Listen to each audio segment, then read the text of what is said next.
Hey pessoal, está no ar o Extra Podcast, local onde falamos de nossos reality shows favoritos. Eu sou o Rich e ao meu lado eu tenho a Gabi e comentaremos o Top 16 do MasterChef Brasil 2023, que aconteceu nessa terça-feira, 6 de junho pela Band. Hoje o episódio é bem intimista, só eu e a Gabi aqui. Gabi, e aí, gostou desse episódio que teve a primeira prova em equipe? Já começa contando aí o que achou do episódio, porque já a gente vai falar de coisas que reverberaram depois da primeira prova já.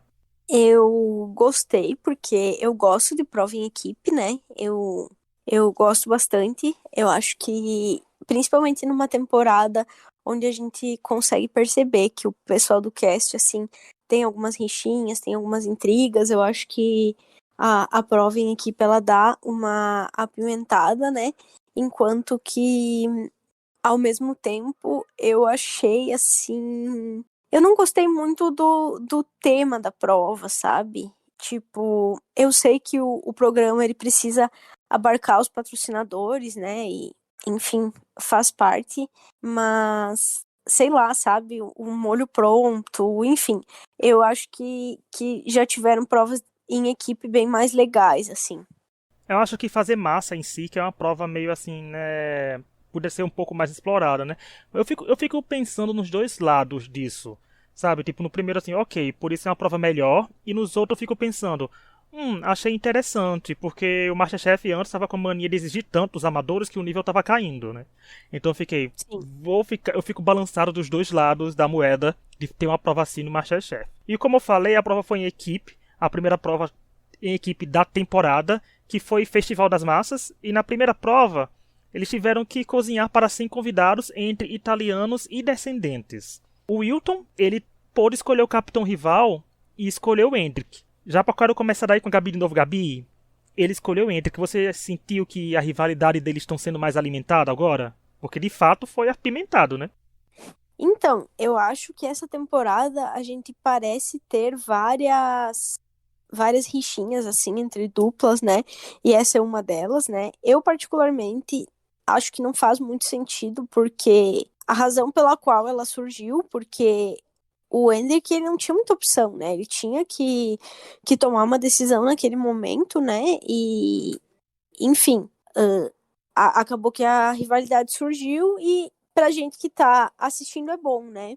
Só mais um comentário, assim, especificamente sobre a massa, né? Eu nem acho que a prova tenha sido fácil ou qualquer coisa do tipo, né? Eu só acho que acabava limitando um pouco a questão de criatividade, sabe? A gente não conseguia ver, por exemplo, já tivemos provas em equipe muito legais, onde eles tiveram que fazer todo um menu, e nesse, tipo assim, já estava determinado o que eles precisavam fazer, né? Eles precisavam fazer o macarrão, usar um daqueles molhos pré-prontos ali, e a sobremesa também precisava ser canole, então não tinha muita oportunidade de variação, de explorar a criatividade, de fazer algum menu diferente, né? Uma das equipes até tentou fazer o pão ali, só que acabou que não foi uma boa ideia, porque eu acho que o tipo de pão que eles fizeram realmente não tinha nada a ver com comida italiana, né? E então, no geral, eu não achei assim, não foi uma questão da prova ser fácil, até porque cozinhar, fazer toda essa quantidade de massa fresca em uma hora, né? É bastante massa, tu cozinhar esse tanto de massa não é fácil também, né?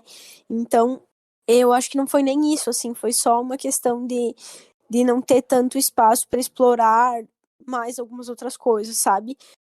E sobre a rivalidade, eu acho que é só uma das rivalidades que a gente tem nessa temporada. E eu, pelo andar da carruagem, assim, eu vejo que ela ainda vai crescer. Apesar de eu sentir que o Hendrick, ele tenta não alimentar tanto isso, sabe? Eu não vejo ele alimentando essa rivalidade, assim.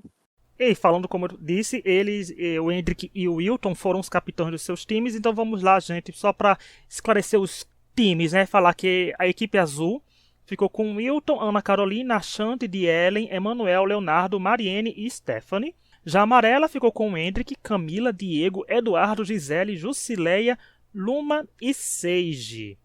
Né? Então tiveram que ser divididos em equipes, fizeram a prova lá, uma equipe do lado da outra, a gente dava para comparar as equipes não só no modo de preparo, como na relação que eles têm. Essa parte do MasterChef deixa elas umas perto da outra já é bom por causa disso. E o resultado foi uma vitória esmagadora. Foi uma vitória de lavada da equipe azul, que eu vou editar aí um erro da Band, porque a Band botou uma hora da votação, a equipe azul estava muito disparada na frente, na urninha. Eu acho que na hora de edição, deixaram isso escapar, porque ficou claro. Ok que ficou claro que pela edição que a gente sabia que a equipe azul ia ganhar. Mas tem casos que a gente vê que uma equipe é completamente caótica, mas o sabor foi sensacional e venceu. Não seria a primeira vez na história do MasterChef que isso aconteceria. Porque nós somos macaco velho de reality show e de MasterChef, então a gente sabe que o que vence é o sabor e não o caos que aconteceu na cozinha para aquele sabor sair. Né? Porque Sim. o público que estava lá comendo não sabe o que aconteceu na cozinha. Eles sabem que a comida chegou ou não chegou. E quem tiver comida daqui a pouco também de não chegar. Mas eu quero dizer que assim, pra gente que comenta reality show com esse olhar mais do podcast, de tretas, de atritos, de participantes como personagens, eu acho que essa primeira prova foi perfeita para isso. A gente conseguiu ver as pessoas como personagens e com o que eles entregam pra gente. A culinária não quer que a culinária ficou em segundo plano, porque a gente teve uma equipe que estava indo muito bem na parte culinária e de organização, que era a equipe azul. E a equipe amarela estava entregando a parte pra gente de análise de reality show, porque era muito caótico o que estava acontecendo ali. Né? Então era... O pastor não estava sabendo guiar suas ovelhas. Eu fiz esse comentário no Twitter, mas adorei que a Camila também fez no confessionário. Então foi uma piada aqui, uma sacada que todo mundo deve ter pensado em falar. Mas eu acho que foram muitos erros na equipe amarela e muitos acertos na equipe azul. E eu não acho que não foi a formação da equipe. Eu acho que na equipe amarela o que pesou mais foi a condução do Hendrik como capitão. Né? Porque a gente viu que ficou muita gente desorganizada, muito bagunçado. E também algumas pessoas meio desistindo das coisas. Tipo a Gisele com a energia de desistir dela.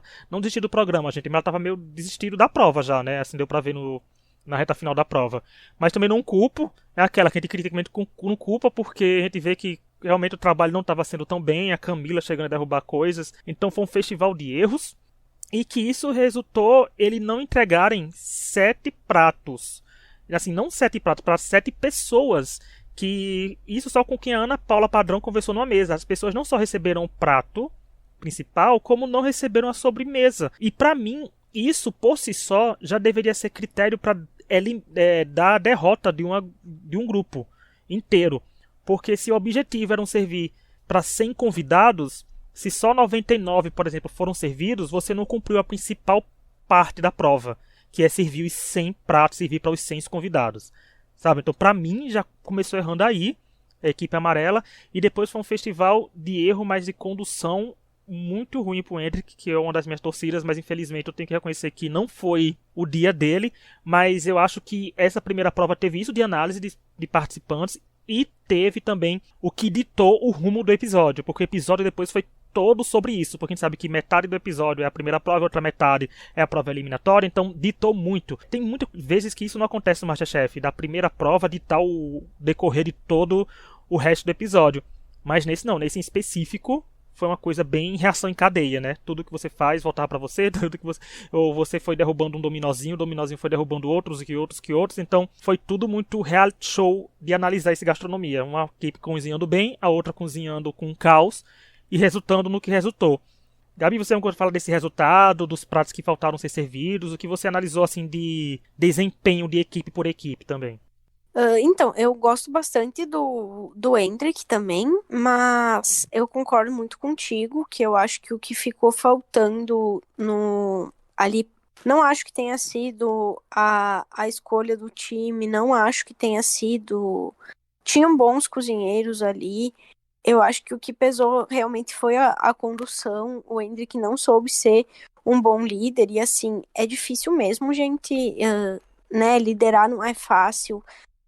E estar num ambiente assim de cozinha, né, tendo que passar pela experiência de liderar pela primeira vez, a gente não pode esquecer que eles são amadores, né, então na temporada de profissionais, com certeza, eles já tiveram experiências assim, né, de trabalhar em equipe, já trabalham em restaurante, né, muito diferente do que nas temporadas de amadores, né, então eu acho que foi isso que acabou pegando mais, assim, porque quando você pega um grupo de pessoas que nunca teve essa experiência, né, de trabalhar em cozinha, você precisa ter uma liderança muito boa, né? E aí eu senti que não teve isso, ele não conseguiu nem engajar, né, o time, assim, porque unir, né, porque em algumas outras ocasiões, né, em provas de equipe do MasterChef, a gente já viu situações onde, por exemplo, tava um caos na cozinha e, como tu mesmo disse, né, pelo menos no final a comida tava saborosa, eles ganharam. E nesse caso, realmente parece que, tipo, nada funcionou e que as pessoas começaram não só no caso, a estar descontentes, né, de estar ali fazendo aquele trabalho, algumas pessoas desistindo, ficando irritadas, né, brigando. Então, realmente acho que acabou contribuindo muito negativamente, assim, para eles. Sem contar que eu acho que eles fizeram algumas escolhas infelizes gastronomicamente falando também, né? Que é o caso, por exemplo, ali do pão, né? Que eu já dei uma pincelada, assim, nesse comentário, que eu acho que não tinha necessidade nenhuma desse pão. Poderia ter sido um diferencial se ele fosse um pão, de fato, um pão mais italiano, assim, né? Alguma coisa mais. Agora, um pão, assim, muito inspirado num pão árabe, um pão sírio, uma coisa. Pra mim, assim, não fez muito sentido ali, sabe? E aí, o tempo que eles perderam, por exemplo, fazendo esse pão, eles poderiam estar investindo em fazer as coisas que eles obrigatoriamente tinham que fazer, né? Mas é aquilo, a questão, às vezes, também de correr risco. Porque provavelmente, se o pão tivesse dado certo, a gente estaria aqui fazendo super, super elogios e falando sobre, nossa, como eles fizeram além do que precisava fazer e entregaram algo a mais numa prova que era tão limitada de criatividade, né? Então é isso, às vezes você vai precisar correr riscos e tal. Mas eu achei que acabou ficando um climão, assim, e como tu bem disse, meio que ditou o que viria a acontecer, assim, na segunda metade do episódio, né? E eu concordo muito contigo que não tinha como ser outro resultado, porque não, aparentemente, né, não era o mais gostoso, e além de tudo, o que para mim por si só já seria suficiente para a derrota é a quantidade de pratos que eles não conseguiram entregar, né? Então eles a sobremesa, por exemplo, se não me engano, foram 40 sobremesas que eles não conseguiram entregar. Isso é quase 50% das pessoas que precisavam comer, sabe? Então realmente não tinha como ser outro resultado. Né, e o Hendrick até falou, né, nos confessionários, e não só no confessionário, na frente de todo mundo lá, que ele não estava preparado para ser capitão na primeira prova em equipe. Assim, gente, mas no MasterChef você tem que estar preparado para tudo, né? Que tem essas twists, né? Tem twists, tem decisões, tem tudo, e isso de uma pessoa escolher o capitão da outra equipe não é a primeira vez que acontece no MasterChef. Então acho que a pessoa nunca está preparada para nada, mas tem que estar preparado para tudo, né? Um reality show, twists assim vão acontecer. E, como eu falei, gente, foi muito caótico, foi muito desorganizado. Tava muito óbvio que ia dar muito ruim ali. Depois começaram as coisas a cair, eles não sabiam a contagem, quanto estava faltando. Foi uma bagunça. Foi um caos, foi, sei lá, né? Foi o MasterChef. Foi aquela definição que ele dá: o seu sofrimento é o nosso entretenimento. Eu fui bem entretido com a equipe amarela. Isso eu não posso. Elas ganharam nesse quesito pra mim, no quesito entretenimento. Elas levaram de lavada isso, mas faltar prato, gente, é complicado. Pra mim a derrota foi aí já. Porque por mais que eles tivessem vencido, eu estaria aqui contestando essa vitória. Isso é voltar, gente, aos episódios do podcast que eu vou estar contestando vitórias de quem não entregou os pratos completos. Eu sempre faço isso. Mas eu achei que ficou muito desproporcional, né? Eu esperava pelo menos uma prova mais nivelada. Mas vamos passar aquele pano, né? A primeira prova em equipe. Esperamos, se acontecer isso na próxima, a gente vai descer a lenha mais ainda. E a gente desce, esse podcast aqui hoje está sem convidado, tivemos imprevistos. Aí é quem desce a lenha mesmo, contar só a gente. Contar só a gente de casa, aqui. E ainda como falei que ditou os rumos do episódio, né, isso tudo, com a equipe amarela perdendo, a equipe azul ganhando, com o Wilton se dando muito bem como capitão e conseguindo conduzir a equipe, todos os participantes da equipe azul conseguindo fazer um bom papel, inclusive a Ana Carolina, né, que sobrou junto com a Camila e recebeu um destaque, né, do Wilton e dos participantes depois disso.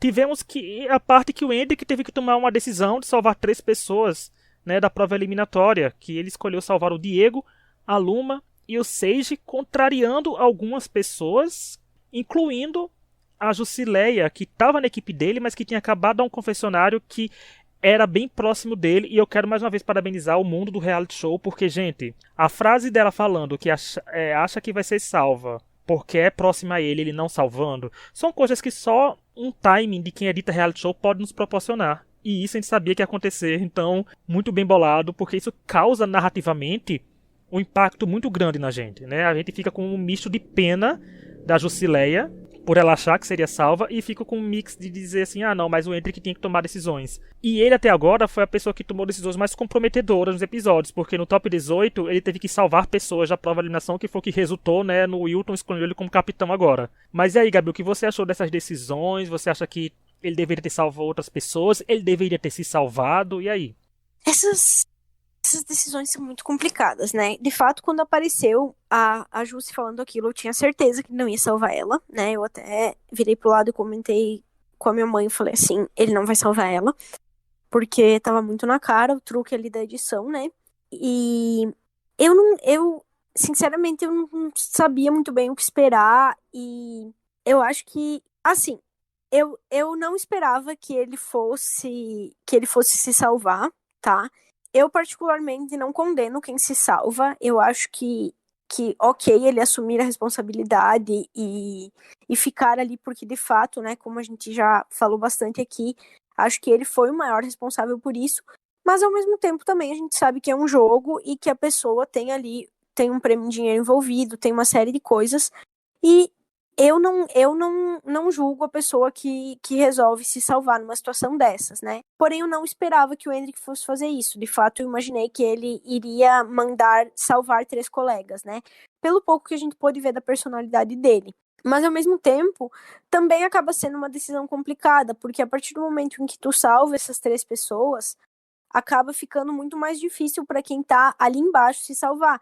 Porque enquanto eles estariam competindo entre 8, a partir do momento que ele salva 3, eles estão competindo só entre 5. Então a chance de ir embora acaba sendo muito maior, né? Eu confesso que eu não entendi muito bem as escolhas dele, do porquê que ele escolheu quem ele escolheu. Eu acho que talvez a forma como as meninas já haviam ali se posicionado a respeito da liderança dele, de uma forma um pouco mais incisiva, talvez tenha contribuído para ele não ter subido elas, né? Porque a Camila e a cantora, elas já tinham ali feito algumas críticas bem pesadas, então eu acho que talvez isso pode ter pesado um pouco, não sei, né?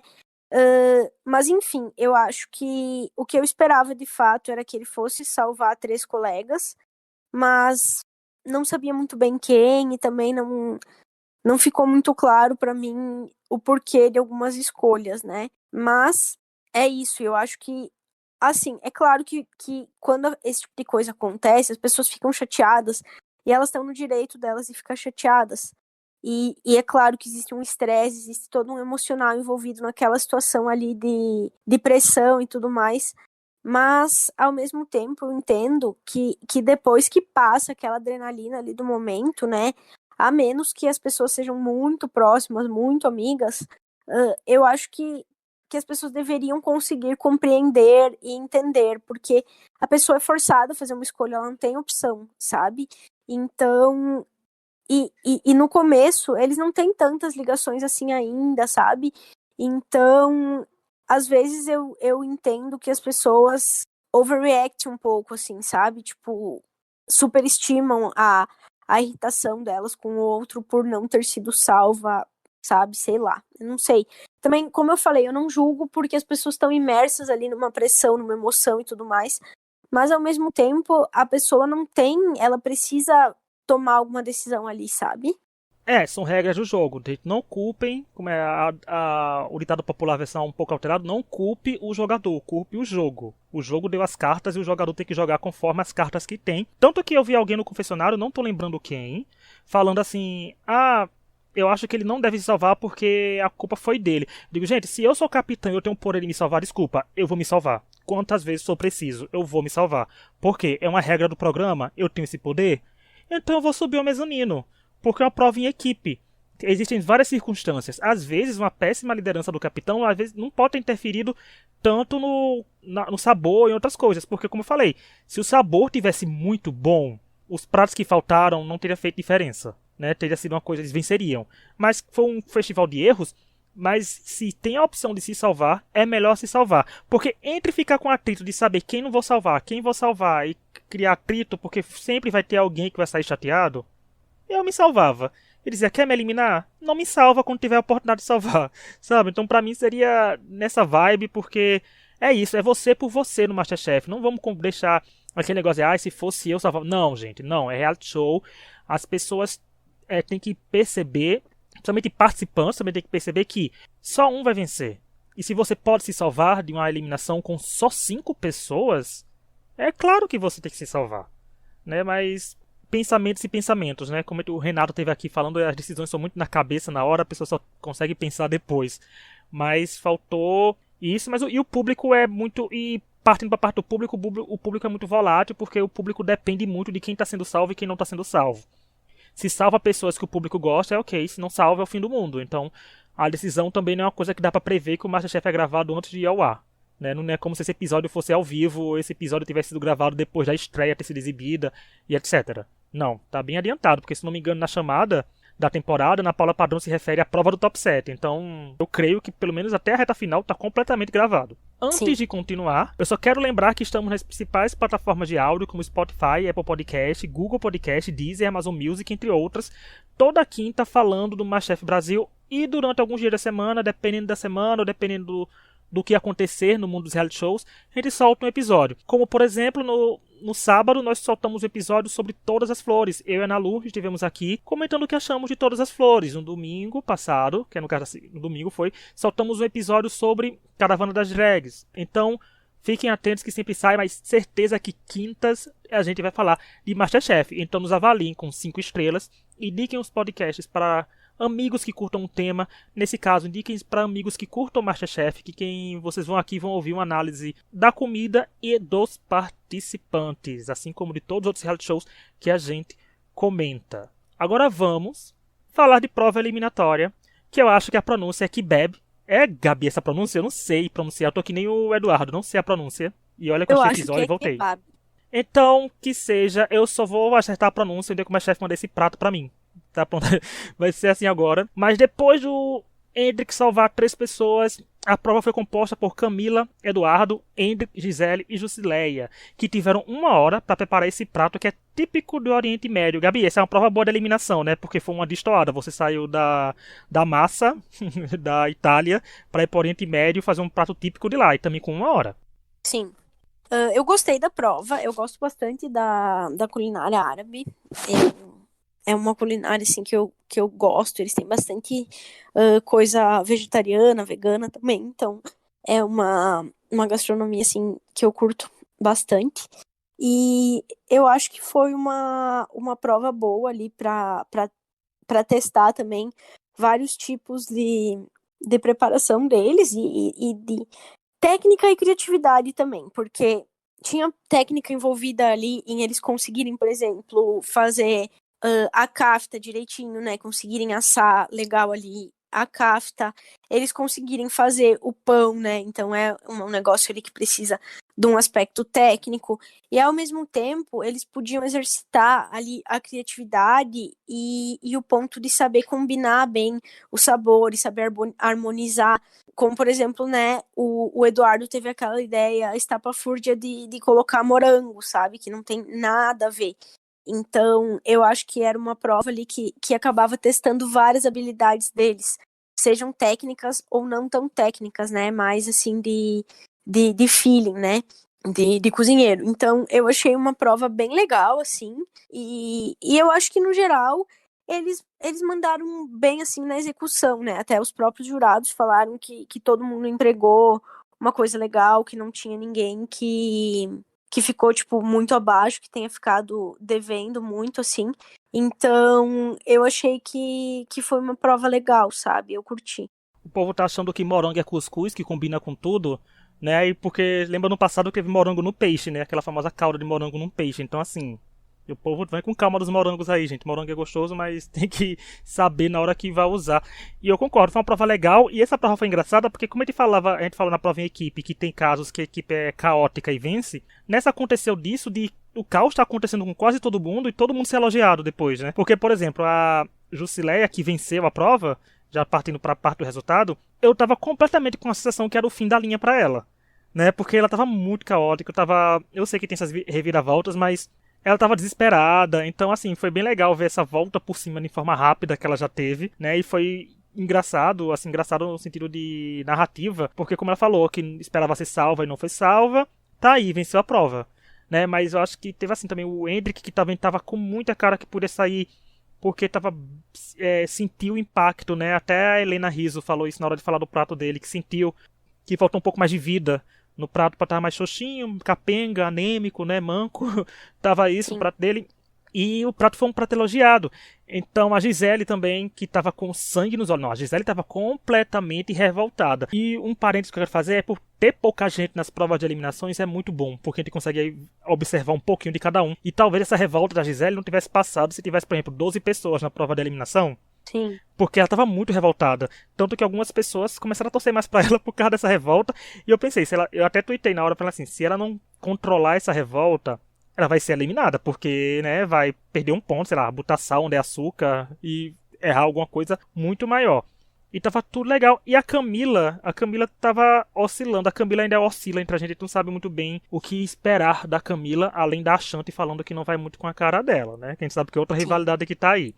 E o Eduardo fez isso, porque o Eduardo também recebeu um VT, então foi quase um spoiler da eliminação. Mas outras vezes as pessoas já ganharam o VT e não foram eliminadas. E o resultado foi com a eliminação dele. Eu achei uma prova boa. Não foi uma prova que eu ficasse, oh my god, mas foi uma prova que, pelo conjunto da obra, quando eu falei, você pega a prova em equipe, você pega o desenrolar do episódio e pega essa prova eliminatória, é um episódio muito legal de se analisar como um todo, como um reality show. Porque foi muito de consequências que foram tomadas, né? Tu te torna responsável pelas consequências que tomas, né? Então, aconteceu muito disso, essa reação em cadeia. E o Eduardo, já passando para a eliminação, foi alguém que, infelizmente, eu não sei se ele era tímido no sentido de quando ligava as câmeras ou se ele era tímido ao natural, porque ele não rendeu muito os confessionários. O VT dele foi bem rapidinho também, então ele não tinha muito destaque, era coisa que faltava. Então, quando a pessoa não recebe muito destaque, é porque tudo indica que ela não vai longe. E se ela começa a receber muito destaque naquele episódio quando não recebeu nenhum, é porque, infelizmente, aquele é o último dia dela no programa. Mas eu achei que foi uma eliminação justa, porque os jurados justificaram, né? Eu comprei a justificativa dos jurados. E, falando agora como fã de reality show mais uma vez, é uma das eliminações que é melhor pro enredo. Eu falei que a eliminação da Gisele também seria boa pro enredo, mas depois que ela começou a ficar revoltada com o Hendrick, eu acho que é boa pra enredo. A Jusileia tinha a questão de ter se sentido, entre aspas, traída, mas eu tô dizendo isso por palavras minhas, né, que é o que pareceu. Temos a Camila com a Ashanti, temos o Hendrick com todas as consequências que ele tomou nas últimas semanas. Então, pra mim, se tratando de narrativa do programa, foi alguém que foi eliminado que não tinha pontas a serem preenchidas nos outros episódios. Então, calhou de acontecer uma coisa, uma situação que venceu todo mundo. Saiu alguém que cozinhou mal e alguém que não tinha muito o que acrescentar na narrativa do programa, porque, como todo mundo sabe, é um programa culinário, mas nós temos que ter uma história a ser contada. Nós temos que ter uma narrativa. A gente tem que acompanhar o Masterchef também por rivalidades, por superações, por tudo. Infelizmente, o Eduardo não conseguiu se encaixar em nenhuma das propostas. Caso ele volte em uma repescagem, ele já vai ter o enredo dele de repescado, né? Que sabe que isso pesa muito também. Mas infelizmente não foi o que aconteceu e ele foi apagadinho. E você, Gabi, o que achou da eliminação do Eduardo? Sim, eu acho que ele parece ser uma pessoa bem legal, assim, mas eu também acho, né, como tu falou, que ele não rende muito por talvez ser um pouco mais tímido, enfim, né, não sei, mas ele parece uma pessoa legal. E eu acho também que numa prova onde o nível, assim, foi alto, né, pelo que os jurados falaram, ele acabou pecando porque ele se concentrou, eu senti que ele se concentrou muito ali na kafta, né, que era algo que, tipo, ele gosta, ele tinha ali um desejo de fazer, fez ali o churrasco, né, estilo churrasco, então ele acabou dando muita atenção para isso, e alguns outros detalhes que não são tão detalhes assim, pelo menos para mim, eu acho que, tipo, claro que ali nesse prato a carne vai ser importante, mas o molho, eu acho que era muito importante também. E a gente viu ele que faltando 5 minutos de prova, ele nem sabia que molho ele ia fazer. E aí ele acabou misturando ali, tipo, alguma coisa e improvisando um molho. Então eu acho que ele acabou dando muita atenção para algumas coisas ali naquela grelha, né? A carne, o alface e tal. E que algumas outras coisas importantes acabaram passando, né? O próprio pão, eu acho que, se não me engano, foi um pouquinho criticado ali. Então eu acho que o que acabou pesando foi isso. Ele era um prato que, enquanto os outros ali conseguiram entregar todos os elementos, assim, pelo menos mais ok, ele acabou pecando em algumas coisas ali. Mas também não foi nada demais, né? Foi mais ali a questão de não ter tanto essa pegada de especiarias, essa coisa que é muito de comida árabe, né? Por exemplo, se a gente fosse olhar para o molho dos outros ali, teve gente que fez baba ganoush, teve gente que fez a coalhada, teve gente que fez hummus, tipo, todas as coisas muito típicas, né? E que dão essa cara de comida árabe.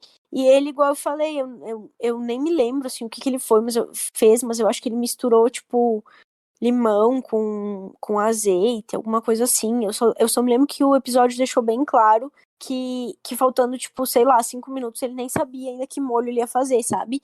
E eu acho que o molho tinha um papel bem importante ali, assim. Então, eu acho que acabou sendo meio que por aí, sabe? Mas, mais uma coisinha, assim, só pra mencionar, é que enquanto eu estava assistindo, eu não tive a sensação de que ele seria eliminado e nem de que a justificativa seria essa, sabe? Eu confesso que a edição me deu a entender pra mim que seria o Hendrik que sairia, né? E até os jurados mencionarem lá dentro da salinha, enquanto eles discutiam, eu não tive essa sensação, assim, de ele... Não tinha transparecido pra mim que essa seria uma crítica deles, né? Não que eu discorde, até porque, como eu falei, trouxe aqui os exemplos do hummus, da coalhada, do baba ganoush, todas as coisas muito árabes, assim, que a gente não viu no prato dele, né? Mas eu não tinha sentido isso aparecendo, assim, de forma clara ainda na edição. Então, ontem eu achei que a gente teve, assim, um pequeno suspense, sabe? É que o programa é muito pautado nos confessionários, né, dos participantes. Não existe um narrador. A Ana Paula Padrão narra pontos chaves e apresenta o programa, né, que está ali na frente deles. Mas o programa é narrado pelos participantes. Então o Eduardo talvez não tenha rendido tanto material. E só para explicar, gente, isso não quer dizer que ele é um mau cozinheiro. Não, ele é um excelente cozinheiro, já que ele estava, né, conseguiu se classificar pro MasterChef e estava aí no top 16, mas como participante do reality show ele não conseguiu entregar as questões de confessionários que possam ser aproveitados para a edição. E infelizmente não entregou muitos que possam ser confessionários chaves justamente no episódio eliminatório dele, né? Então ficou faltando isso. E eu acho que a edição casa com isso, Gabi, que você falou que não teve muito a dizer o que ele ia achar, porque a edição mesmo não colocou muitos confessionários deles para ter aquela noção de dizer, ó, será que ele vai sair? Né? Então foi muito questão avaliativa. Mas eu acho que o episódio rodou em torno do Hendrik, do Wilton, né, e da Jusileia, assim, de coisas que estavam por fora e de decisões sendo tomadas. Então, por isso foi assim. E, Gabi, só pra gente falar de forma rapidinha, rivalidades estão sendo bem alimentadas, né? Porque eu acho que vai chegar um episódio que a gente vai falar só de rivalidade, porque tem a Shanti e Camila, com o confessionário da Shanti, falando que não se dá bem muito com ela, não com a Camila. A gente tem o Hendrik e o Wilton, que viraram capitães, que ficou claro agora que eles estão nessa rivalidade. E temos outras coisas por fora, como falei, que temos a revolta da Gisele com a decisão do Hendrik, temos outras decisões que foram tomadas que o pessoal não gostou. Temos a Jusileia que não gostou de não ter sido salva. Então, o lado que a gente pode dar de positivo, né, é que parece até agora é tudo saudável, né? Sim, eu acho que sim. Por enquanto tem várias rivalidades, assim, mas acho que tem sido tranquilo, assim, né? Nada demais. Isso é bom, viu, gente? Quando o nível gastronômico tá alto, a gente espera que aumente ainda mais. Entregar atrito pra gente é bom também. E não é só um atrito, que não é tipo aquele atrito principal da temporada. Vários atritos se espalhando é bom pra dar aquelas rivalidades paralelas pra gente ver pessoas se enfrentando de novo como capitões, pessoas se enfrentando em provas eliminatórias, provas classificatórias, em duelos que possam existir, né? Que o MasterChef já fez duelos no meio da temporada. Então, tudo pode acontecer. E, gente, eu trouxe uma fofoquinha aqui pra gente, porque esse podcast aqui também tem o seu momento... A gente normalmente nem inventa, viu? A gente pega fontes confiáveis. Por quê?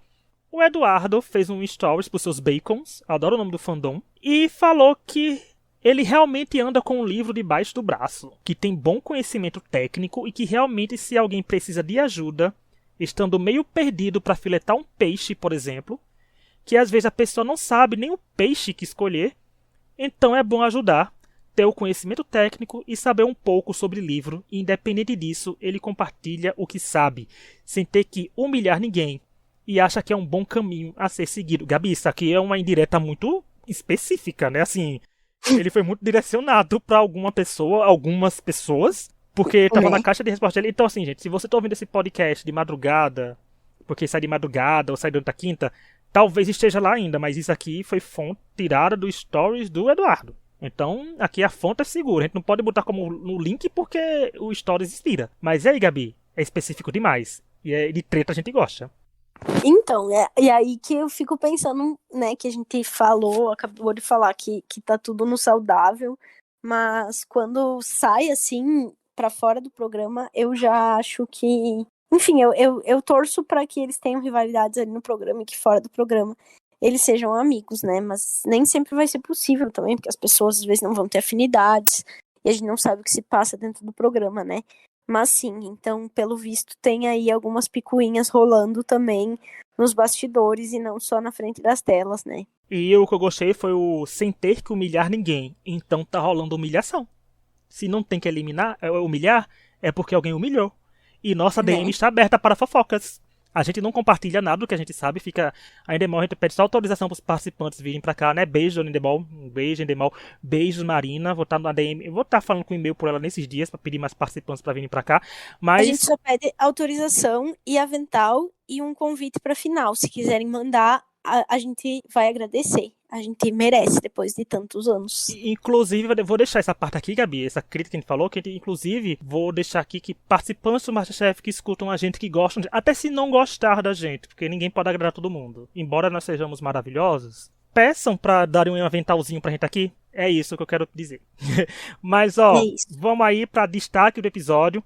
Toda semana nós aqui do podcast e convidados, quando tivermos, escolhemos nossos destaques do episódio com base em critérios pessoais. Pode ser um destaque que seja por motivos positivos, ou a pessoa pode vir ser destacada aqui por motivos negativos. Já aconteceu isso semana passada, que o Bruno trouxe um negativo, e já aconteceu no Big Brother, quando ele trouxe participantes por destaques negativos. Hoje, como tem só eu e a Gabi, então no máximo a gente pode ter 2 destaques positivos, ou como pode ter só um, se coincidir e nós dois trazemos a mesma pessoa.